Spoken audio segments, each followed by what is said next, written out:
ఫస్ట్ది హింసించడం, బాధించడం. రెండోది ఒత్తిడి చేయడం. మూడోది ఏంటి? స్వాధీనం చేసుకోవడం. కొడతాను నేను అటు ఇటు తిరిగితే. ఈ 3 స్టేజెస్ ఉంటాయి. ఓకేనా? సో ఫస్ట్ది మనం లాస్ట్ టైం కొంచెం చెప్పుకున్నాం. ఏంటది? సాతాను మనల్ని కొంచెం హింసిస్తుంది లేదా బాధించడం, అప్రెషన్ అని అంటారు దాన్ని. ఓకేనా? ఈ అప్రెషన్ అయినా, అబ్సెషన్ అయినా, పొజిషన్ అయినా, ఇవన్నీ ఏంటంటే అవన్నీ మనం అనుమతిస్తేనే జరిగేవి తప్ప సాతాను శక్తులు ఆటోమేటిక్గా మన దగ్గరికి రావు. ఈ 3 స్టేజ్లు చెప్తున్నాను. ఈ 3 స్టేజ్ల్లో మనం అనుమతిస్తే తప్ప దుష్ట శక్తులు మన దగ్గరికి రావు. ఈ 3. ఓకేనా? సో ఫస్ట్ స్టేజ్ చెప్పుకున్నాం కదా, ఆపరేషన్ అంటే మనల్ని హింసించడం లేదంటే బాధించడం. ఇది క్రిస్టియన్స్ను కూడా అప్రెస్ చేస్తుంది. ఎలా అంటే వాళ్ళ యొక్క శరీరం ద్వారా కానీ, వాళ్ళ మనసు ద్వారా కానీ బయట నుంచైనా బాధిస్తుంది, లేకపోతే మన లోపలికి వచ్చైనా. మన లోపలికంటే ఆత్మలోకి రాలేవు, ఎందుకంటే ఆత్మ దేవునికి చెందింది కాబట్టి ఆత్మలోకి రాలేవు. కానీ ఎంతవరకు రాగలవు? మన మనస్సు లోపలికి రాగలవు, మన శరీరం లోపలికి రాగలవు, లేదా బయట నుంచైనా మనల్ని బాధించగలవు. ఓకేనా? ఇవేం చేస్తాయంటే నీ చుట్టూ ఏదో ఒక రీతిగా నీ మీద ప్రెషర్ని కలుగు చేస్తాయి. అంటే నీ మీద చాలా ఒత్తిడిని కలుగు చేస్తాయి అన్నమాట. ప్రెషర్, పరిస్థితుల ద్వారా, వాటి ద్వారా నీ మీద ఒత్తిడిని కలుగు చేస్తాయి. సో ఎన్ని రకాలుగా ప్రయత్నిస్తాయి? అన్ని రకాలుగా ప్రయత్నం చేస్తూనే ఉంటాయి. ఇంట్లోనో, ఉద్యోగంలోనో, సహోదరుల వల్లనో, బయటి విషయాల్లోనో ఏదో ఒక రీతిగా నీ ఆలోచనల ద్వారా నీ శరీరానికి లేకపోతే ఏదైనా జబ్బుని తీసుకొనొచ్చో, అనారోగ్యాన్ని తీసుకొనొచ్చో, నీ శరీరం లోపలికి వచ్చో, శరీరం బయట నుండో, మనస్సు లోపలికి వచ్చో, మనస్సు బయట నుండో దురాత్మ శక్తులు నీ మీద అత్యధికంగా నిన్ను బాధించడానికి ఎప్పుడూ ప్రయత్నాలు చేస్తూ ఉంటాయి. దానికి ఎగ్జాంపుల్ చెప్పుకున్నాం కదా, సడన్గా మన బ్యాడ్ మూడ్స్ అంటే మన మానసిక పరిస్థితి ఒక్కసారిగా బ్యాడ్గా, అంటే ఏదో మూడ్ బాగాలేదు, నాకు ఏదోలా ఉంది, నా చుట్టూ చీకటి ఉన్నట్టుంది, నాకు ఏదో నా చుట్టూ చీకటి అలుముకున్నట్టుంది, ఇలా ఉంది అలా ఉంది అంటుంటాం కదా. దాన్ని మనం కామన్ అనుకుంటాం, కానీ అవన్నీ ఎవరు తీసుకొని వస్తున్నారు? సాతాను నిన్ను డిప్రెస్ చేయడానికి, సాతాను నిన్ను అప్రెస్ చేయడానికి ప్రయత్నం చేస్తున్నాడు అన్నమాట. ఓకేనా? రెండో విషయం ఏంటంటే ఫియర్. దీని గురించి వినండి, ఇది నేను లాస్ట్ టైం చెప్పలేదు. భయం. భయం అన్నది ఈ బాధించడం, హింసించడం ఎవరు బాధిస్తున్నారు? సాతాను శక్తులు. ఈ భయం అన్నది సాతాను శక్తులు లేదా దుష్ట శక్తుల యొక్క ప్రభావంలో భాగము. సౌండ్ తగ్గించాలండి సౌండ్. సాతాను దురాత్మ శక్తుల అది ఈ అప్రెషన్లోని ఒక భాగం. ఓకేనా? భయం అన్నది భయాన్ని కలుగు చేయడం. దేవుడు మనకి భయపడే ఆత్మని ఇవ్వలేదు. ఆయన ఏ ఆత్మనిచ్చాడు? ధైర్యం గల ఆత్మనిచ్చాడు, ఇంకా ఇంద్రియ నిగ్రహం గల ఆత్మనిచ్చాడు, ఇంకా ప్రేమ, శక్తి, ఇంద్రియ నిగ్రహం గల ఆత్మనే ఇచ్చాడు. కానీ ఆయన భయపడే ఆత్మ ఇవ్వలేదు, పిరికితనం గల ఆత్మని ఇవ్వలేదు. భయం వచ్చినప్పుడు మనం ఏమనుకుంటామంటే, చాలా మంది దీన్ని చాలా అంటే నా మీద అందరూ జాలి పడాలన్నట్టు, నాకు చాలా భయం వేసిందండి, నాకు చాలా భయం వేసిందండి అని చెప్తారు. ఏదో జాలి పడాలని. భయం ఏంటో తెలుసా? దెయ్యపు ఆత్మ. అమ్మో నాకు భయం వేసిందని గొప్పగా చెప్పుకుంటారు కదా, అంటే దాని అర్థం ఏంటి? అమ్మో మా ఇంటికి దెయ్యం వచ్చిందని నువ్వు సంతోషంగా చెప్తున్నట్లు లెక్క. దెయ్యపు ఆత్మ. భయం అనగానే అది మన యొక్క భావోద్రేకం కాదు, మన ఎమోషన్స్ కాదు. అదేంటి? అది ఒక దెయ్యపు ఆత్మ.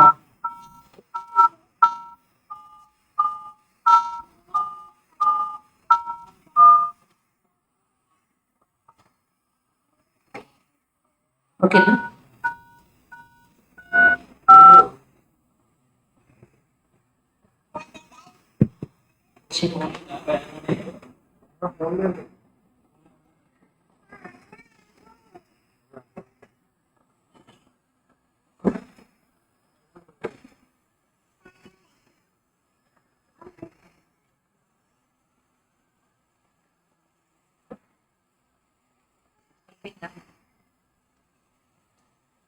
సో భయం అయినది ఏంటి? ఒక దయ్యపాత్మ. గుర్తుపెట్టుకోండి, ఏ విషయాన్ని గురించి అయినా, ఫ్యూచర్ గురించి కానీ, అంటే భవిష్యత్తు గురించో, లేకపోతే నీ శరీరంలో వచ్చే మార్పుల గురించో, లేకపోతే నువ్వు ఎలా బ్రతుకుతావో అన్న దాని గురించి, ఏదో ఒక విషయం గురించి నీకు కానీ భయం కలిగిందంటే దురాత్మ శక్తులు ప్రభావం నీ మీదకి వస్తుంది అని అర్థం. ఇది ప్రయత్నిస్తూనే ఉంటాడు సాతాను. ఆల్మోస్ట్ నువ్వు ఆత్మతో నింపబడిన వ్యక్తివైనా, నువ్వు చాలా అనాయింటెడ్ పర్సన్ అయినా కానీ నిన్ను నీలో భయం తీసుకురావడానికి చాలా ప్రయత్నం చేస్తుంటాడు. ఇది ఏం చేస్తుందంటే నీ మనసుని బంధిస్తుంది. అంటే చూడండి, మీకు కూడా చాలాసార్లు ఎక్స్పీరియన్స్ అయి ఉంటుంది. ఏదో ఒక సిమ్టమ్ మనలోకి వస్తుంది. అంటే ఏదైనా వ్యాధికి సంబంధించిన ఏదైనా రాగానే గుండె జల్లుమంటది, భయం వేస్తుంది. భయం వేసిన వెంటనే ఫస్ట్ ఆలోచన ఆగిపోతుంది. ఆలోచించిన మనస్సును బంధిస్తాడు ఫస్ట్. దాని తర్వాత ఏం చేస్తాడంటే మన మనస్సుని, అంటే మన ఆత్మలో ఏముంది? లేదు, నువ్వు స్వస్థపరచబడ్డావు, నువ్వు విడుదల పొందిన వ్యక్తివి, నువ్వు దేవునికి చెందిన వ్యక్తి, ఇవన్నీ మన ఆత్మలో ఉంటాయి.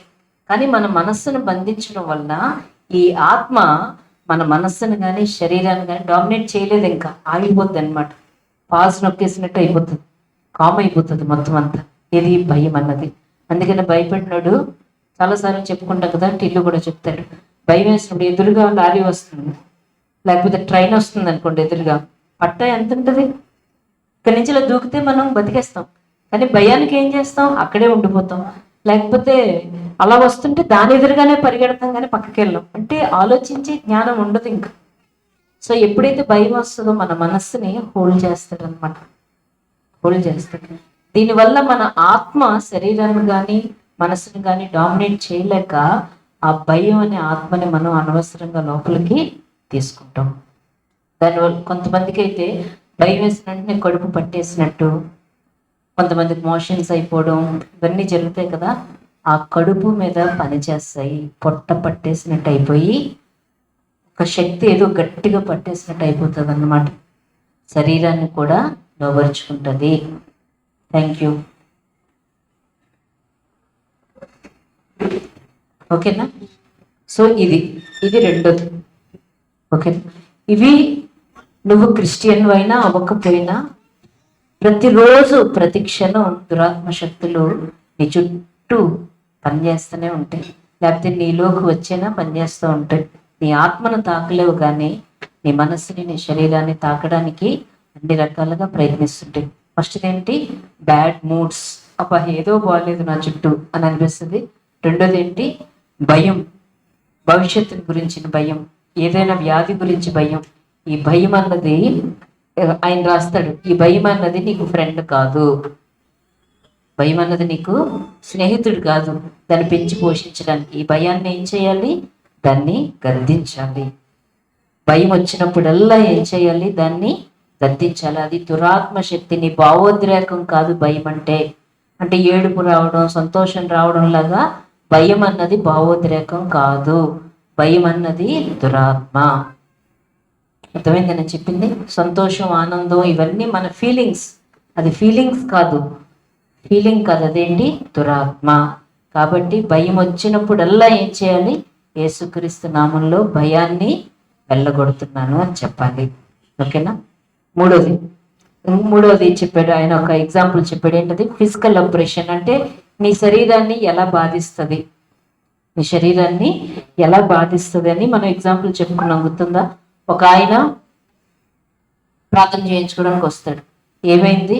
తన కడుపులో అల్సర్లు ఉంటాయి. అల్సర్లు ఎలా ఉన్నాయి? ఒక కందిరీగలో ఒక చిన్న గూడు కడతాయి కదా, అన్ని అల్సర్లు ఉన్నాయంట కడుపులో. సో ప్రార్థన చేయడానికి కెన్నెత్ హేగన్ గారు ప్రార్థన మొదలు పెట్టగానే కెన్నెత్ హేగన్ గారికి దేవుడు తన కళ్ళు తెరిచి తన పరిస్థితిని వివరిస్తాడు. ఏంటో పరిస్థితి? 2 రోజుల నుంచి ఆ వ్యక్తి మంచం మీద దొర్లుతూ ఉంటాడు రాత్రి నిద్ర పట్టక. ఒకటి, కడుపులో విపరీతమైన మంట, భరించలేక అటు ఇటు తిరుగుతుంటాడు. ఈ అల్సర్ల వల్ల ఆ వ్యక్తి 2 సంవత్సరాల నుంచి ఏ పనికి వెళ్ళడు. చిన్నపిల్లలు తినే ఫుడ్, అంటే తీయగా చప్పగా ఉండే అన్నాన్ని మాత్రమే తను తింటూ ఉంటాడు, ఎందుకంటే కడుపులో అంత భయంకరమైన మంట. సో అప్పుడు తెలియజేస్తాడు దేవుడు ఏమనంటే, ఇలా దొరలడం, నువ్వు ఇలాగ రెండు రెండు రోజుల నుంచి నిద్రలేదు, అవును నిద్రలేదు, అంతేకాదు నీ కడుపులోని మంట మాత్రమే కాదు, నీ మనస్సాక్షి కూడా నిన్ను మండిస్తుంది. ఏంటా మనస్సాక్షి? నేను దేవుని ఎదుట దోషం చేశాను. ఏంటా దోషం? నేను 10వ భాగాన్ని చెల్లించడం లేదు. తనేంటి? రక్షించబడతాడు. తర్వాత రక్షించబడిన తర్వాత ఆ వ్యక్తి పరిశుద్ధాత్మ బాప్తిజం పొందుతాడు, కానీ 10వ భాగాన్ని మాత్రం చెల్లించడు. ఈ ఈ ఈ లోపల దోషారోపణ ఉంటుంది కదా, నేను చెల్లించట్లేదు అన్నది, ఇది ప్లస్ కడుపు మంట రెండు. సో కెనెత్ హ్యాగన్ చెప్తాడు, నీ పాపాన్ని నువ్వు ఒప్పుకుంటే తప్ప, నువ్వు మారు మనసు పొందితే తప్ప నేను నీకు ప్రార్థన చేయలేను. నువ్వు మళ్ళీ మారు మనసు పొందుతాను, టైత్ మళ్ళీ అప్లై చేస్తాను, సరే అని చెప్పి అప్పుడు తను ప్రార్థన చేసి దెయ్యపు శక్తుల్ని వెళ్ళగొట్టిన తర్వాత, ఎందుకంటే తను ఎప్పుడైతే దేవుని వాక్యానికి అవిధేయత చూపించాడో సాతానికి ఒక మార్గాన్ని తన జీవితంలోకి తనే వేసుకున్నాడు.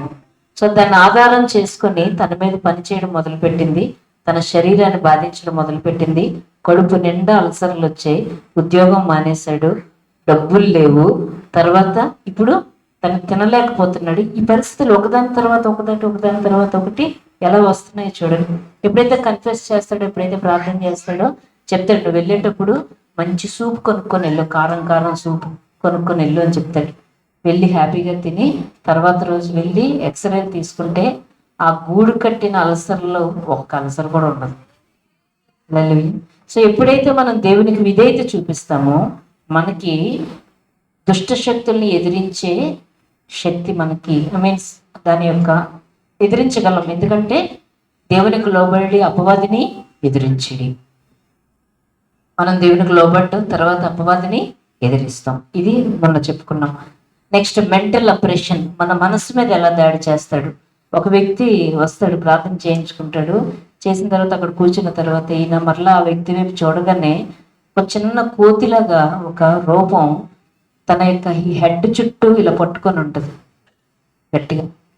మళ్ళీ పిలిచి ప్రార్థన చేస్తాడు, నువ్వు ఆ వ్యక్తిని విడిచి వెళ్ళావు, నువ్వు చెప్తున్నావు కాబట్టి నాకు వెళ్ళడం ఇష్టం లేదు, కానీ నేను వెళ్ళాలి అంటాడు. నువ్వు ఇక్కడ ఈ వ్యక్తిని వదిలేయడం కాదు, ఈ ప్రెమిసెస్ నుంచి వదిలి వెళ్ళాలని చెప్తాడు. అది అక్కడి నుంచి పారిపోతుంది. సో అలా ఫిజికల్గా బాధిస్తాడు, మెంటల్గా బాధిస్తూ ఉంటాడు. ఓకేనా? సో ఈ సమయంలో మనం ఏం చేయాలి? మన జీవితాన్ని, మన శరీరాన్ని, మన మనస్సుని, మనలో భయాన్ని, మన చుట్టూ ఆందోళనని, మన మూడ్స్ పోగొట్టి మనల్ని హింసిస్తున్నటువంటి వీటిని ఎలాగా మనం చేయాలి అంటే ఏం చేయాలి? దేవునికి లోబడాలి, అపవాదిని ఎదిరించాలి.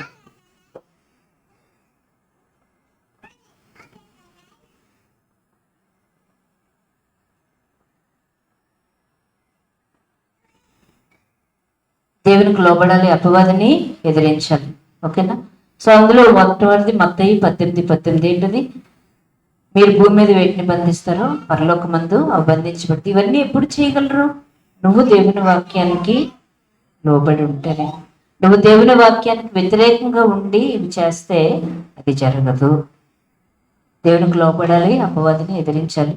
అలాగే లోక 10:19 ఉంటుంది కదా, ఏది ఎంత మాత్రం మీకు హాని చేయదు, ప్రతి దాని మీద నీకు అధికారాన్ని నేను ఇచ్చాను అని ఉంటుంది.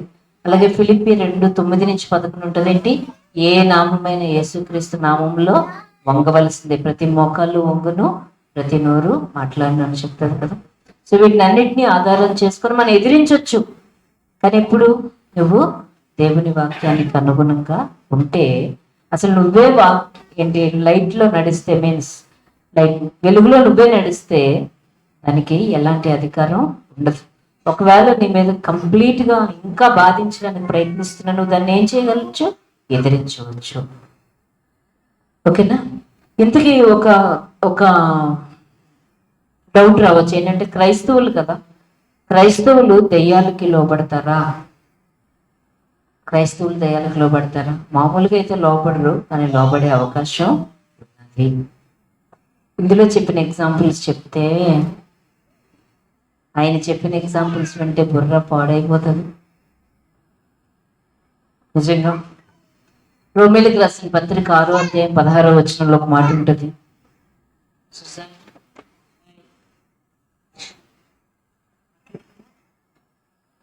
రోమిలికి రాసిన పత్రిక 6 అధ్యాయం 16 వచనం చూడండి.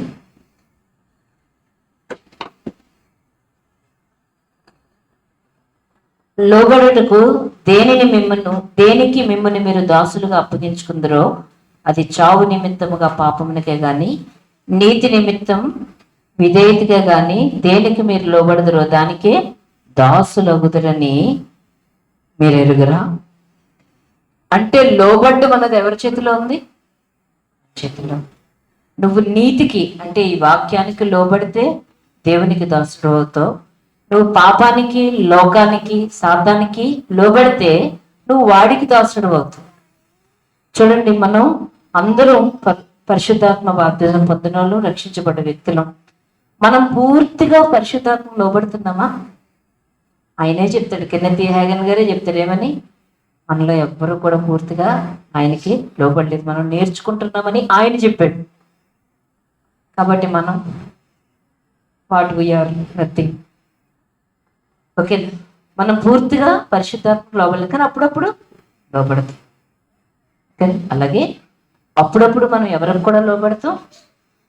ఈవిల్ స్పిరిట్స్ కూడా లోబడతాం. తెలియక, తెలిసి కూడా లోబడితే, ఇప్పుడు ఇది చెప్తున్నప్పుడు, ఈ సబ్జెక్ట్ చెప్తున్నప్పుడు కూడా లోబడితే నువ్వు ఖచ్చితంగా చాలా బాధించబడతావు. ఓకేనా? సో మనం పూర్తిగా పరిశుద్ధాత్మకి ఎలా లోబడట్లేదో అప్పుడప్పుడు ఎలా లోబడతాము. సేమ్ క్రైస్తవులం కూడా ఏం చేస్తారు, వాళ్ళు రక్షించబడి ఇంత పరిశుద్ధాత్మ బాప్తిజం పొందిన వాళ్ళు కూడా అప్పుడప్పుడు దురాత్మలకు లోబడతారు, అప్పుడప్పుడు లోబడరు. ఇది మనిషి యొక్క జీవితం. దానికి కొన్ని ఎగ్జాంపుల్స్ చెప్పారు ఆయన. కెన్నెత్ హ్యాగన్ గారి యొక్క అల్లుడు ఉంటాడు. తను కొన్ని రోజులు ఎక్కడ ఉంటాడంటే కొయిర్ టీంలో ఉంటాడు. ఆయన పాడుతుంటే దేవదూత పాడినట్టు ఉంటుందంట.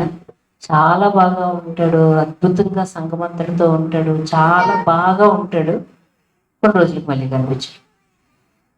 ఎక్కడున్నాడంటే మళ్ళీ దురలవాట్లతో అసలు చర్చి మొహమే చూడకుండా ఎక్కడో తిరుగుతూ ఉంటాడు. మళ్ళీ కొన్ని రోజులు చాలా బాగుంటాడు.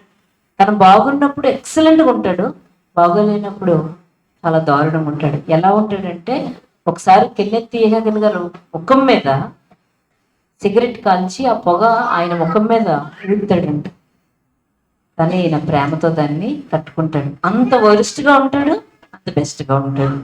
ఒక్కొక్కసారి కెన్నెత్ హ్యాగన్ గారికి డౌట్ వచ్చేదంట, ఈయన ఏమైనా మెంటల్ డిజార్డర్ ఉందా ఈయనకి అని అనుకునేవాడంట. అంటే మతి స్థిమితం లేనడా ఏంటి, కొన్ని రోజులు బాగుంటాడు, కొన్ని రోజులు బాగోడు, మరి వరస్ట్గా ఉంటాడు, మరి బెస్ట్గా ఉంటాడు, ఇలా ఉంటాడు, తనకు మెంటల్ డిజార్డర్ ఏమైనా ఉందేమో అని కూడా అనుకునేవాడంట.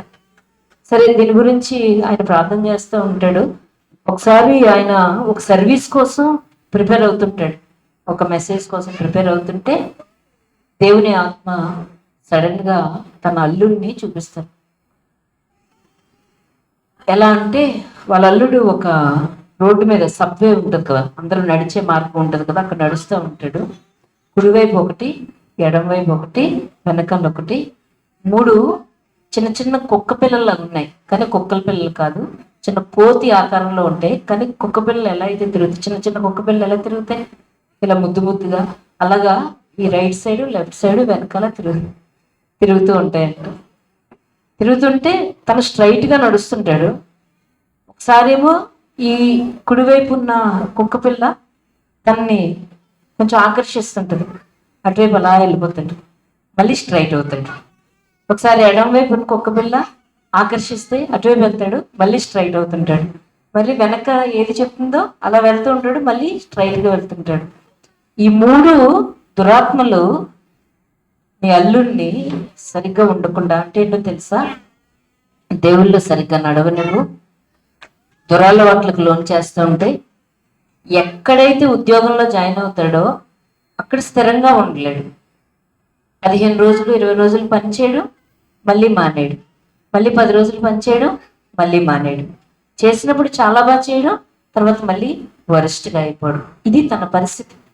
సో ఈ మూడు నీ అల్లుడిని, ఈ మూడు దురాత్మలు ఈళ్ళు చేస్తున్నాయి. ఎప్పుడైతే దానికి లోబడుతున్నాడో అప్పుడు తను వేరేగా ప్రవర్తిస్తున్నాడు. మరలా లేదు లేదు నేను ఇక్కడ ఉండకూడదు అనుకున్నప్పుడు మరలా దేవుని వాక్యాన్ని అనుసరించి నడుస్తున్నాడు. ఇది తన పరిస్థితి. తనకు తనే లోబడుతున్నాడు, తనకు తనే బయటకు వస్తున్నాడు. దాన్ని ఏం చేయమంటావు ప్రభు అని అడుగుతాడు. వెంటనే తీయగా నేనేం చేయను, నువ్వేం చేస్తావు? నేను ప్రార్థన చేయాలా? నువ్వు ప్రార్థన చేయొద్దు. యేసుక్రీస్తు నామంలో వాటి యొక్క చర్యలన్నీ ఆగిపోవాలని నువ్వు ఆజ్ఞాపించు అని అంటాడు. అదేంటి దేవా, నేను ఈ దేశంలో ఇక్కడ ఉన్నాను, కొన్ని వందల కిలోమీటర్ల దూరంలో తను ఉన్నాడు అంటే ఆత్మీయ లోకంలో దూరంతో సంబంధం లేదు అని చెప్తారు. సరే ప్రార్థన చేయి, ఓకే అని చెప్పి ఆయన నేర్పించినట్లు, పరిశుద్ధాత్మ దేవుడు గైడ్ చేసినట్టు యేసుక్రీస్తు నామంలో వాటి చర్యలన్నింటినీ నేను బంధిస్తున్నాను అని చెప్పి ఆయన ప్రార్థన చేసుకుంటుంటే దేవుని ఆత్మ ఆయనకి చెప్తాడు ఏంటంటే, నీ సన్నిధిలో నీ అల్లుడికి ఒక ఉద్యోగం వస్తుంది 10 రోజుల్లోగా అని. అప్పుడు వెంటనే ఒక పేపర్ తీసుకొని రాసుకుంటాడు, డేట్ వేస్తాడు. దేవుడు చెప్పాడు 10 రోజుల్లో ఉద్యోగం వస్తుంది, పలానా రోజుకి ఉద్యోగం వస్తుందని తీసి బైబిల్లో పెట్టుకుంటాడు. కొన్ని రోజుల తర్వాత ఆ ఊరు వెళ్తాడు. ఆ ఊరు వెళ్ళిన తర్వాత తను వచ్చి, వాళ్ళ అల్లుడు వచ్చి డాడీ డాడీ అని పిలుస్తాడు. డాడీ నాకు ఉద్యోగం వచ్చింది, నాకు తెలుసు అని అంటాడు. అని చెప్పి స్లిప్ తీసిస్తాడు. అవును నిజమే, కరెక్ట్గా అదే రోజు నాకు ఉద్యోగం వచ్చింది, దేవుడు నాకు చెప్పాడు అని చెప్తాడు. తర్వాత తను ఒక కంపెనీలో జాయిన్ అయితే అక్కడ అసిస్టెంట్ మేనేజర్ అవుతాడంట. అంత బెస్ట్ వర్క్ చేస్తాడనమాట. తను అసిస్టెంట్ మేనేజర్ అవుతాడు. కొన్ని రోజులు దేవుడు పిలుపొందుకొని సంపూర్ణ సేవకు వస్తాడు. ఇప్పుడు పెద్ద చర్చికి పాస్టర్ అంట. ఆయన పెద్ద చర్చికి పాస్టర్, ఫెయిత్ చర్చికి. చూడండి, అంటే దురాత్మ శక్తులకు లోబడుతుంటే జీవితం ఎలా అయిపోయింది, దేవునికి లోబడితే తన జీవితం ఎలా మారింది. సో ఇలాగా మనల్ని అవి హింసిస్తూనే ఉంటాయి. నెక్స్ట్ ఇంకోటి చెప్తాను చూడండి, జాగ్రత్తగా వినండి. హదస్సా, మా హదస్సా, అమ్మ దగ్గరికి వెళ్ళవా?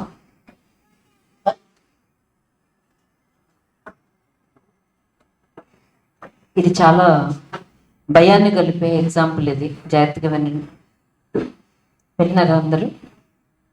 అంటే సాతాను శక్తులు మరలా మనం క్రీస్తుని చేరే వరకు ఎలాగ మనల్ని హింసిస్తుంటాయి అంటే చిన్న పెద్దతో పెద్ద తేడా లేదు. చెప్పనా? డాక్టర్ లిలియాన్ అని ఒక ఆవిడ ఉంది. ఆవిడ డాక్టర్. ఆవిడ డ్రగ్స్కి ఎడిక్ట్ అయిపోతుంది శుభ్రంగా. డ్రగ్ ఎడిక్ట్, ఎంత డ్రగ్ ఎడిక్ట్ అంటే ఇంకా చచ్చిపోయే స్థితికి వచ్చేస్తుంది. ఆ టైంలో తను ఈ హీలింగ్ గురించి, స్వస్థత గురించి విని నమ్ముతుంది. చచ్చిపోవలసిన ఆవిడ స్వస్థపరచబడి శుభ్రమైన ఆరోగ్యం వచ్చేస్తుంది. ఆ తర్వాత తను 40 సంవత్సరాలు, అప్పటికి ఆవిడకి 40 సంవత్సరాలు, 40 సంవత్సరాల పాటు ఈ దైవికమైన స్వస్థత గురించి మొత్తం అందరికీ బోధిస్తూ ఉంటుంది. అద్భుతంగా. ఆవిడకి 80 సంవత్సరాలు వస్తాయి. 80 సంవత్సరాలు వచ్చాక సడన్గా ఆవిడ మరలా జబ్బు పడుతుంది. మనం ఏమనుకుంటాం, 80 సంవత్సరాలు వచ్చాయి కదా జబ్బు వచ్చింది, చచ్చిపోతామో అనుకుంటాం. 80 సంవత్సరాలకు మరలా ఆవిడ జబ్బు పడుతుంది. ఎంత జబ్బు పడుతుంది అంటే సివియర్ ఫీవర్. ఎంత భయంకరమైన ఫీవర్ అంటే తన తల మీద ఉన్న వెంట్రుకలన్నీ ఊడిపోతాయంట. చచ్చిపోయే స్థితికి వచ్చేస్తుంది ఆవిడ. అప్పుడు కొద్ది రోజుల తర్వాత చూస్తే ఆవిడ మరలా స్వస్థపరచబడి మామూలు మనిషి అయ్యి మళ్ళీ సేవ చేస్తూ ఉంటారు. ఏమైంది మధ్యలో అని కెన్నెత్ హ్యాగన్ గారు అడుగుతారు. ఈ మధ్యలో ఏమైంది? ఆవిడ రాసిన బుక్ చదువుతారనమాట. మధ్యలో ఏమైందంటే 40 సంవత్సరాలు ఈ దైవిక స్వస్థతను అనుభవిస్తూ, దైవిక స్వస్థతను అందరికీ ప్రకటన చేస్తూ, మంచి మంచి బుక్స్ రాస్తూ, ఆ బుక్స్ కెన్నెత్ హ్యాగన్ గారు చదివారంటే అర్థం చేసుకుని ఎలాంటివి మంచి బుక్స్ రాసిందో. చేస్తూ 80వ సంవత్సరంలో ఏమవుతుందంటే హిట్లర్ 2వ ప్రపంచ యుద్ధం జరిగినప్పుడు తనకు సంబంధించిన కొంతమంది బంధువులు హిట్లర్ పరిపాలించే దేశాల్లో కొంతమంది ఉండేవారు. హిట్లర్ ఏం చేసేవాడు? క్రైస్తవుల్ని, యూదుల్ని చంపేసేవాడు. కొన్ని ఏ ఏ దేశాలనైతే హిట్లర్ పరిపాలిస్తున్నాడో ఆ దేశాల్లో తనకు సంబంధించిన బంధువులు ఉన్నారు. సాధారణంగా మనం ఎలా ఆలోచిస్తాం? ఫర్ ఎగ్జాంపుల్, ములగాల్లో ఉన్న క్రైస్తవులందరినీ చంపేస్తున్నారని వచ్చిందనుకో, అక్కడ నేను, ఇక్కడ మీరు ఏమవుతారు? అమ్మో చంపేస్తున్నారే పోనీ మన ఇక్కడ కాదు, ఎక్కడో గాజువాకలో అనుకున్నారు అనుకో, మనం ఏమనుకుంటాం? అమ్మో మన వాళ్ళు అక్కడ ఉన్నారు, అని కొంచెం బాధపడతాం కదా. అవును, అదొక పెద్ద మెడల్లా ఫీల్ అవుతాం కదా బాధపడడం అనేది. అలాగే ఆవిడ కూడా బాధపడింది. అయ్యో నా బంధువులు ఎల్లగా అని ఆవిడ వర్రీ అవడం మొదలుపెట్టింది, చింతపడ్డం మొదలుపెట్టింది. ఆ చింత ఆవిడ్ని భయంలోకి తీసుకెళ్ళింది. ఈ చింత భయం ఎవరివి? సో 40 సంవత్సరాల పాటు ప్రసంగించిన వ్యక్తి, ఎంత మెచ్యూర్డ్ పర్సన్, ఎప్పుడైతే చింతపడటం, ఎప్పుడైతే భయపడటం మొదలైందో సాతానికి ఒక డోర్ ఓపెన్ చేసింది. ఎలా అంటే భయంకరమైన ఫీవర్ వచ్చి తన తల మీద ఉన్న వెంట్రుకలన్నీ ఊడిపోయి చచ్చిపోయే స్థితిలోకి వచ్చేసింది. ఎవరు తను? ఒక ప్రీచర్ తను. దేవుని గురించి ఎంతో తెలిసిన వ్యక్తి, స్వస్థత గురించి బోధించిన వ్యక్తి, స్వస్థతను అనుభవించిన వ్యక్తి, స్వస్థతలో 80 సంవత్సరాల వరకు ఎలాంటి లోటుపాట్లు లేకుండా బ్రతికిన వ్యక్తి. ఆవిడ్ని కూడా సాతాను వదలడు. మనం చనిపోయే వరకు సాతాను మనల్ని వదలడు. ఓకేనా? సో అప్పుడు ఆవిడ దేవుణ్ణి క్షమాపణ అడుగుతుంది. ప్రభువా, నేను చింతపడుతున్నందుకు క్షమించండి, నేను భయపడుతున్నందుకు క్షమించండి. సిన్, చింతపడ్డం అన్నది పాపం. మనం దాన్ని ఎలా తీసుకుంటాం? అమ్మో నేను చాలా ఆలోచిస్తున్నాను నా కొడుకు గురించి, నేను చాలా ఆలోచిస్తున్నాను నా ఇంట్లో వాళ్ళ గురించి. It is a sin. అది గొప్ప విషయం కాదు. నీ సొంత ఇంట్లో వాళ్ళ గురించి నువ్వు చింతపడడం అన్నది బాధ్యత కాదు, అది పాపం అని దేవుని వాక్యం చెప్పినాడు. భయపడడం, ఏం జరుగుతుందో అని భయపడడం అన్నది కామన్ విషయం కాదు, అది సిన్, ఒక పాపం. అది దేవుని దృష్టిలో. ఎప్పుడైతే ఇది నువ్వు చేస్తున్నావో నీ జీవితంలోనికి సాటన్ ఎంటర్ అవుతాడు. అదే ఆ వర్రీ, ఆ ఫియర్ అన్నది నీ శరీరాన్ని నల్లగొట్టడం మొదలు పెడుతుంది. అందుకనే ఆవిడ చచ్చిపోయే స్థితికి వెళ్ళిపోతుంది. ఎప్పుడైతే ప్రభువా నన్ను క్షమించు, నేను నిన్ను నమ్మకుండా చింతపడినందుకు, నిన్ను నమ్మకుండా నేను భయపడినందుకు నన్ను క్షమించు అని అడిగి, నన్ను మరలా రెస్టోర్ చేయండి దేవా, మరలా నన్ను బాగు చేయండి అని అడిగినప్పుడు ఏమవుతుందో తెలుసా? ఆవిడ ఆ డెత్ బెడ్, చచ్చిపోయే స్థితిలో నుంచి మళ్ళీ మామూలు స్వస్థతను అనుభవిస్తుంది. అది మాత్రమే కాదు, ఆవిడ తల మీద ఉన్న వెంట్రుకలన్నీ మొలుస్తాయి. అది మాత్రమే కాదు, తెల్ల వెంట్రుకలు రాలేదంటే ఈసారి సాలిడ్ బ్లాక్ హెయిర్ వచ్చిందంట. కంప్లీట్ గా నల్లని జుట్టు వచ్చిందంట 80వ సంవత్సరం ఆవిడకి. అప్పటి వరకు ఆవిడకి వైట్ హెయిర్, నల్లని జుట్టు వచ్చిందంట. That's the divine healing. So 40 సంవత్సరాలు బుక్స్ రాసిన వ్యక్తి అయినా సాతాను ఊరకనే వదలడు. సో ఈసారి నుంచి నీ బంధువుల గురించో, నీ స్నేహితుల గురించో, నీ కోసమో నువ్వు వర్రీ అవుతుంటే అది బాధ్యత కాదండి, అదేంటి? పాపం. భయపడుతుంటే అది బాధ్యత కాదు, అదేంటి? పాపం. అది నీ శరీరాన్ని, నీ ఆరోగ్యాన్ని పాడు చేస్తుంది. Worry is the sin, fear is the sin. Okay. అలాగే ఇంకొక వ్యక్తి గురించి ఇక్కడ ఆయన ఒక మాట రాస్తాడు. No matter how strong you are in the Lord. నువ్వు దేవుల్లో ఎంత బలవంతుడో అనవసరం. నువ్వు ఎన్ని సంవత్సరాలు దేవుని వాక్యాన్ని బోధించావో అనవసరం. దెయ్యం నిన్ను మాత్రం వదలదు. నువ్వు దానికి లోబడితే నువ్వు దానికి ఒక ద్వారాన్ని తెరిచావని అర్థం. సో కొత్తగా రక్షించబడిన వ్యక్తి ఎలా ఎక్సర్సైజ్ చేయాలో, ఎలాగా దురాత్మ శక్తుల్ని ఎదిరించడం. దెయ్యాన్ని నా మీద నీకు అధికారం లేదు, నేను దేవునికి లోబడుతున్నాను, నేను ఎదిరిస్తున్నానని కొత్తగా రక్షించబడ్డ వ్యక్తి ఎలా దేవుని వాక్యాన్ని ఎక్సర్సైజ్ చేస్తాడో, ఎన్ని సంవత్సరాలైనా ప్రీచర్స్ అయినా మినిస్టర్స్ అయినా ఎవరైనా దీన్ని ప్రతిరోజు ఎక్సర్సైజ్ చేయాల్సింది. మన ఆలోచనల్ని, మన శరీరాన్ని దురాత్మ శక్తులకి ఎలాంటి అధికారం లేకుండా ప్రతిదాన్ని మనం చాలా జాగ్రత్తగా ఆలోచించుకోవాలి. అంతెందుకు, ఒక 45-50 సంవత్సరాల టైంలో ప్రతి స్త్రీలకి మెనోపాజ్ అన్న ఒక వ్యాధి వస్తుంది, తెలుసా? స్త్రీలకున్న నెలసరి వ్యవస్థ ఆగిపోతున్న సమయంలో స్త్రీలకి ఏమవుతుందంటే హార్మోన్స్ ప్రభావం వల్ల న్యాచురల్గా వచ్చేది ఏంటంటే చిరాకు, ఆందోళన. ఇది న్యాచురల్గా కలుగుతుంది ప్రతి స్త్రీకి. అందుకనే ఆ వయసులో ఉన్న వాళ్ళు గొప్ప అరుస్తారు గట్టి గట్టిగా. ఇప్పుడు కానీ ఇది న్యాచురల్గా వస్తుంది కాబట్టి నేను ఎలాగే ప్రవర్తిస్తానని అనుకున్నావో నిన్నాడు మింగేస్తాడు. ఓకేనా? ఈవెన్ మీకు కూడా ఫీవర్ ఇవన్నీ ఉన్నాయా? నీరసం వస్తుంది కామన్గా. దాన్ని ఎలా చేసావో ఇంకా నీరసమే జీవితాంతం పెట్టేస్తాడు. నీరసం వస్తుంది, న్యాచురలే. ఇది నా మీద రూల్ చేయడానికి వీల్లేదు. జ్వరం వస్తుంది న్యాచురల్గా, వైరల్ ఫీవర్స్ వస్తే న్యాచురల్గా, రూల్ చేయడానికి వీలు లేదు. యేసుక్రీస్తు నామములో నాకు స్వస్థత కలిగి ఉన్నదని మన విశ్వాసాన్ని ప్రాక్టీస్ చేయాల్సిందే. అయితే పరలోకం వైపు పరిగెట్టాలా, లేకపోతే ఎక్కడికి తోసేస్తాడు మనల్ని? పాతాళానికి తోసేస్తాడు. ఓకేనా? మెనోపాజ్ అన్నది స్త్రీలకి హార్మోన్స్ ప్రభావం వల్ల వచ్చే సాధారణమైన ఘట్టం అది. ఓకేనా? కానీ ఇక్కడ కానీ న్యాచురల్గా అందరికి వస్తుంది కదా, నాకు కూడా వస్తుందని ఎల్లో చేసావా? అలాగే ఒక ఆవిడ ఎల్లో చేసిందంట. ఆవిడెవరో తెలుసా? దేవుని సేవ చేస్తున్న ఒక స్త్రీ, పరిచారకురాలు, మినిస్టర్, గాస్పెల్ చెప్పేదంట, సువార్త చెప్పేది, ఒక మంచి మినిస్టర్. దేవుని సేవ అద్భుతంగా చేసేది. తను మెనోపాజ్ అన్న స్థాయికి వచ్చింది, ఆ ఏజ్కి వచ్చింది. వచ్చినప్పుడు ఏమవుతుంది? చిరాకు, ఆందోళన ఇవన్నీ మొదలైనవి. అప్పుడు తను ఏం చేసిందంటే దాన్ని అనుమతించింది తన జీవితంలోకి. ఎంటర్ చేసి చిరాకు పడ్డం, ఆందోళన పడ్డం, చిరాకు పడ్డం, ఆందోళన పడ్డం ఎంటర్ చేసింది. తనలోకి తెచ్చుకుంది దాన్ని అంతటిని.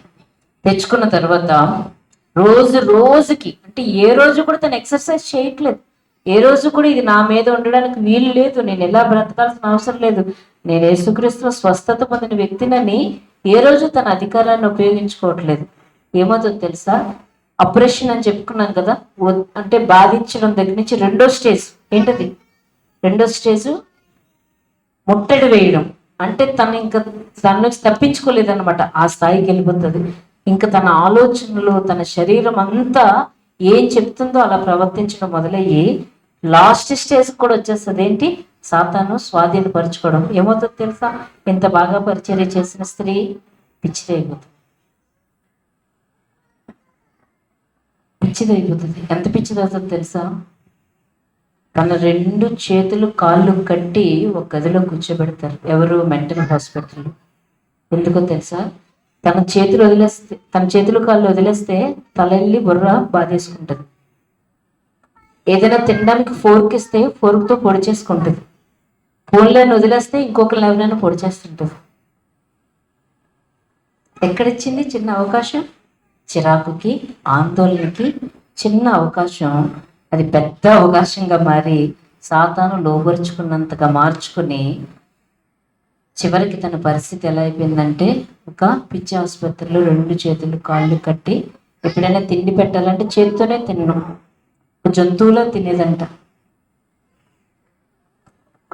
అలాంటి వ్యక్తికి పరిచర్య చేయమని కెన్నెత్ హ్యాగన్ గారికి దగ్గరికి వచ్చి రిక్వెస్ట్ చేస్తే ఆయన తన ప్రార్థన చేసే ఒక వ్యక్తిని పిలుచుకొని వాళ్ళందరూ ప్రభా ఇలాంటి సమయంలో ఏం చేయాలని 2 గంటల పాటు దేవుని సన్నిధిలో గైడెన్స్ కోసం ప్రార్థన చేసి తన్ని 2.5 సంవత్సరాల పాటు అందులో ఉందండి. 2.5 సంవత్సరాలు పిచ్చిదానిలాగానే ఉంది, ఇన్సాన్.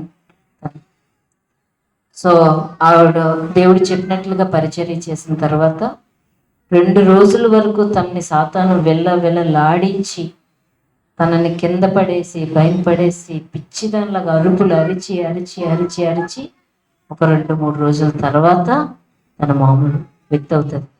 తన పిచ్చిదానిగా తయారైనప్పటి నుంచి మామూలు వ్యక్తిగా తయారవడానికి 2.5 సంవత్సరాలు పడుతుందంట. ఈ 2.5 విడుదల పొందిన తర్వాత ఈ 2.5 సంవత్సరాలు ఏమైందో కూడా కనీసం వాడు గుర్తులేదంట. అంటే ఇంకేంటి, కంప్లీట్గా వాడు స్వాధీనం చేసుకున్నాడు అనమాట. ఆ తర్వాత మళ్ళీ అద్భుతమైన పరిచర్య చేస్తున్నాడు. దేనికి? ఒక చిన్న విషయానికి తను ఇది న్యాచురల్గా అందరికీ కలుగుతుంది కదా, ఈ చిరాకు కలుగుతుంది కదా, ఈ ఆందోళన కలుగుతుంది కదా, నాకు ఇంత ఒత్తిడి ఉంది కాబట్టి నాకు ఇలా ఉంటుంది కదా అని చిన్న విషయంలో మన మనసులోకి శరీరంలోకి ఎప్పుడైతే ఆ భయాన్ని, ఆందోళనని, చిరాకుని, చింతని, కోపాన్ని దుష్టుడు మన జీవితంలోకి వచ్చేలాగా ఎప్పుడైతే మనం వాటికి అనుమతిస్తామో వాడు మనల్ని కంప్లీట్గా బాధిస్తాడు, హింసిస్తాడు, ముట్టడేస్తాడు. ఇంకా కానీ మనం మార్పు చెందకపోతే కంప్లీట్గా వాడు స్వాధీనం చేసుకుంటాడు పిల్లరా. కాబట్టి మన ఆలోచనలు చాలా జాగ్రత్తగా ఉండాలి. మన శరీరాన్ని చాలా జాగ్రత్తగా కాపాడుకోవాలి. మనం దేవుని వాక్యాన్ని ఖచ్చితంగా తెలుసుకోవాలి. మనం దేవుని వాక్యాన్ని అనుసరించి ఖచ్చితంగా నడవాలి. వాక్యానికి విరోధంగా జీవిస్తే మనం సాతాను యొక్క ఒత్తిడిలో ఉన్నామన్న విషయమే మనం గ్రహించకుండా ఉండేలా చేసి మన కళ్ళు మూసి మన జీవితాన్ని సర్వనాశనం చేస్తుంది. దేవుని రాజ్యం, నీతి, సమాధానం, పరిశుద్ధాత్మ యందలి ఆనందం, ఇంతే మన దగ్గర ఉండాల్సింది. దీనికి మించి ఏది జరుగుతున్నా మన చుట్టూ ఏదో జరుగుతుంది. మన మూడ్స్ బాగా బ్యాడ్ మూడ్స్, ఏదో తెలియని ఏదో బాధ, ఏదో వేదన, there is a devil around you, maybe in you. చాలా జాగ్రత్తగా చూసుకోవాలి.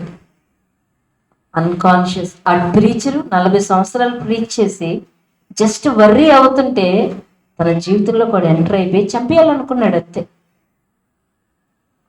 So take care. నీ శరీరాల్ని, నీ ఆలోచనల్ని, నీ మనసుని వాక్యానుసారంగా తెచ్చుకోవాలి. ఖచ్చితంగా తెచ్చుకోవాలి.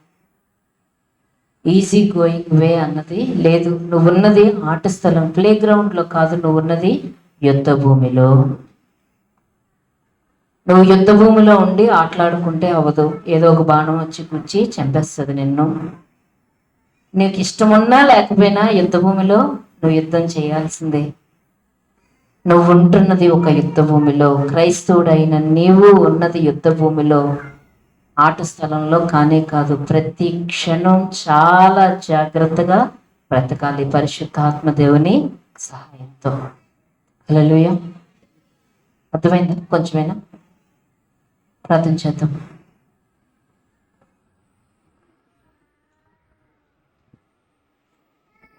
ఈ స్థలం ఇస్తున్నామా? వాడు మన శరీరాన్ని, మన మనస్సుని బాధించి హింసించడానికి మనం తప్ప ఇంకో కారణమేమీ లేదు. ఒక క్రైస్తవుడిగా నువ్వు సాతాను యొక్క శక్తులకి ఏ విధంగా లోపడవలసిన అవసరం లేదని దేవుని వాక్యం చెప్తుంది. ఎందుకంటే దేవుని వాక్యం చెప్తుంది, నీలో ఉన్నవాడు ఈ లోకంలో ఉన్నవాడి కంటే గొప్పవాడని. ఈ లోకంలో నీకు శ్రమ కలుగుతుంది, అయినా నువ్వు భయపడద్దు, నేను లోకాన్ని జయించానని దేవుని వాక్యం సెలవిస్తుంది. ఈ లోకాన్ని జయించిన విజయం మన విశ్వాసమే అని దేవుని వాక్యం సెలవిస్తుంది. ఏ సాతాను శక్తులకి మన శరీరం మీద, మనసు మీద ఎలాంటి అధికారం లేదు. అయినా ఎందుకు బాధించబడుతున్నావు? ఎందుకు శోధించబడుతున్నావు? ఎందుకు ఈ నష్టం? ఎందుకు ఈ బాధ? నీ చుట్టూ ఎందుకు ఆ బ్యాడ్ మూడ్స్? ఎందుకు ఫియర్? ఎందుకు యాంగ్జైటీ? ఎందుకు నీ శరీరం ఎందుకు అస్వస్థత గురవ్వాలి? ఎందుకు వేధించబడాలి, బాధించబడాలి? వీటన్నిటికీ నీవు నేను అవకాశం ఇస్తే తప్ప శత్రువు నీ దగ్గరికి రాలేడు. వాడికి అధికారమే లేదు.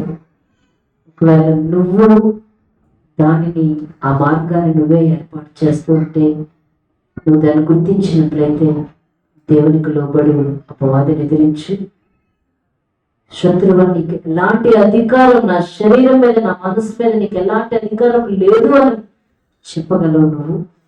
యేసుక్రీస్తు నామాన్ని ఆయన మనకిచ్చాడు. ఆ శక్తి చేత మనం ఈ దురాత్మ శక్తుల యొక్క ప్రతి ప్రభావం నుంచి బయటికి వచ్చే అద్భుతమైన మార్గాన్ని యేసుక్రీస్తు వారి దేవుడు మనకిచ్చాడు. రాత్రి లాంటి మార్గాలను ఓపెన్ చేస్తుంటే ఎక్కడైనా నీ శరీరాన్ని, నీ మనసును బాధించడానికి నువ్వే ఎక్కడైనా అనుమతించినట్లయితే నువ్వు దేవుని వైపుకు తిరిగితే దేవుడు నీ వైపుకు తిరుగుతాడు. నువ్వు దేవునికి లోబడితే అపవాదిని ఎదిరించగలవు. నిన్ను నష్టపరుస్తున్నా, నిన్ను కష్టపెడుతున్నా, నిన్ను ఒత్తిడి చేస్తున్నా, నిన్ను బాధిస్తున్నా, నిన్ను ముట్టడి వేస్తున్న దురాత్మ శక్తులన్నిటినీ ఒక్క మాటతో ఎదిరించిన శక్తి నీకుంది. ప్రభు నీకు అధికారం ఇచ్చాడు. ఈ రాత్రి నీ జీవితాన్ని ఒక్కసారి జ్ఞాపకం చేసుకో. ఇదొక మీటింగ్ గా కాదు, ఇదొక ఎవరి కోసమో కాదు, ఇది లాస్ట్ ప్రేయర్ గా కాదు. ఈ రాత్రి నువ్వు విడుదల పొందవలసిందే. ఈ రాత్రి నువ్వు విడుదల పొందవలసిందే, సంపూర్ణంగా విడుదల పొందవలసిందే. ప్రార్థన చేద్దాం. నిన్ను బాధిస్తున్నా, నేను ఒత్తిడి చేస్తున్నా ప్రతి దురాత్మ శక్తి యేసు నామములో నిన్ను, నీ జీవితాన్ని విడిచి వెళ్ళును కాక అని ప్రకటన చేయి. ఏదైతే ఆటంకపరుస్తుందో, ఈ అధికారం ఉపయోగించుకునే ఆటంకపరుస్తుందో దాని విడుదల పొందు. ప్రభువా, నేను సంపూర్ణంగా నీకు లోబడుతున్నానని చెప్పు. ప్రభువుకు లోబడినప్పుడు అపవాది నిన్ను ఏమీ చేయలేడు. సహోదరి బాధించబడవలసిన అవసరం లేదు, లేదే లేదు. ఇది నీ జీవితం కానే కాదు. యేసుక్రీస్తు యొక్క శక్తి గల నామం అది. ఓ తండ్రి, నీకు వందనాలు చెల్లిస్తున్నాం, స్తుతులు చెల్లిస్తున్నాం. మాకు మార్గాలు బోధించువాడా నీకు వందనాలు చెల్లిస్తున్నాం. నాయన నీ వాక్యం మా పాదాలకు దీపం, మా త్రోవకు వెలుగు. ఇదిగో మా జీవితాల్లో మేము ఉండవలసిన స్థాయిలో కాకుండా అత్యంత హీనమైన స్థితిలో ఉండడానికి కారణము దురాత్మ శక్తులన్నిటినీ యేసు నామములో మేము బంధిస్తున్నాం. ప్రతి శరీరాన్ని, ప్రతి ఒక్క ప్రాణాన్ని విడిచి వెళ్ళాలని ఆజ్ఞాపిస్తున్నాం. ప్రతి ఒక్కరు తమ తమ బంధకాల నుంచి యేసు నామములో విడుదల పొందుదురు గాక అని రాత్రి ప్రకటన చేస్తున్నాం. ప్రభు, ప్రతి ఒక్కరు ప్రభు నీతి, సమాధానం, పరిశుద్ధాత్మ ఆనందంతో నింపబడిన ప్రతి శరీరము ఈ రాత్రి యేసు నామములో స్వస్థత నొందును కాక అని ప్రకటన చేస్తున్నాం. ప్రతి మనస్సుకు యేసు నామములో విడుదల ప్రకటన చేస్తున్నాం. ప్రతి పరిస్థితిని బట్టి పీడించే దురాత్మ శక్తులన్నింటినీ యేసు నామములో బంధిస్తున్నాం. తండ్రి, మీరు సెలవిచ్చినట్లుగా మేము దేన్ని బంధిస్తాము, పరలోక మంది బంధిస్తానని సెలవిచ్చారు. ఇదిగో మా మార్గాలకు ఆటంకముగా ఉన్న దురాత్మ శక్తులన్నింటినీ నజరేయుడైన యేసుక్రీస్తు నామములో బంధిస్తూ ప్రతి ఇంటిని, ప్రతి ఒక్క గృహాన్ని, ప్రతి వ్యక్తి జీవితాన్ని, వారి పరిస్థితులను యేసుక్రీస్తు నామములో విడుదల ప్రకటన చేస్తున్నాం. ఓ తండ్రి, నీకు వందనాలు. దర్శించండి, మరొకసారి జీవింపచేయండి. ప్రతి కుటుంబాన్ని దర్శించండి. శత్రువు నువ్వు ఏ కుటుంబాన్ని తాకడానికి వీల్లేదు, ఏ వ్యక్తిని తాకడానికి వీలు లేదు. చిన్న బిడ్డల వరకు పెద్దవాళ్ళ వరకు ఎవరిని తాకడానికి వీలు లేదు. యేసు నామాన్ని ప్రకటన చేస్తున్నారు. యేసు రక్తాన్ని ప్రతి ఒక్కరి మీద ప్రోక్షిస్తున్నారు. ప్రతి శరీరము, ప్రతి మనస్సు యేసు క్రీస్తు నామములో స్వస్థత నొందును గాక. ఈ రాత్రి ప్రతి కండము, ప్రతి ఎముక, ప్రతి నరము, ప్రతి అండము యేసు నామములో స్వస్థత పొందును గాక అని ప్రకటన చేస్తూ శత్రువుకి నాటి అధికారం ఈ పరిచయం ప్రజల మీద లేదని నజరేయుడైన యేసు నామాన్ని ప్రకటన చేస్తాను. ప్రభువా, ఈ రాత్రి దర్శించు. ప్రభువా, నీ ప్రజలను దర్శించు. నిన్ను గురించిన తెలివి, నిన్ను గురించిన జ్ఞానంతో, నిన్ను గురించిన ఆశతో, నిన్ను గురించిన ఆసక్తితో ప్రభువా నీ ప్రజలందరినీ నడిపించు. ప్రభువా, నడిపించు. మరొకసారి నీ ప్రజలు ప్రభువా నాయన నీతి, సమాధానం, పరిశుద్ధాత్మ ఆనందంతో, నాయన వివేచన జ్ఞానముతో ప్రతి పరిస్థితిని ఎదుర్కొన్నట్లుగా నీ ఉన్నతమైన కృప సంఘ బిడ్డలందరికీ దయచేయమని, నీ నామానికి మహిమ తెచ్చుకోమని యేసుక్రీస్తు నామములో వేడుకుంటున్నాం తండ్రి.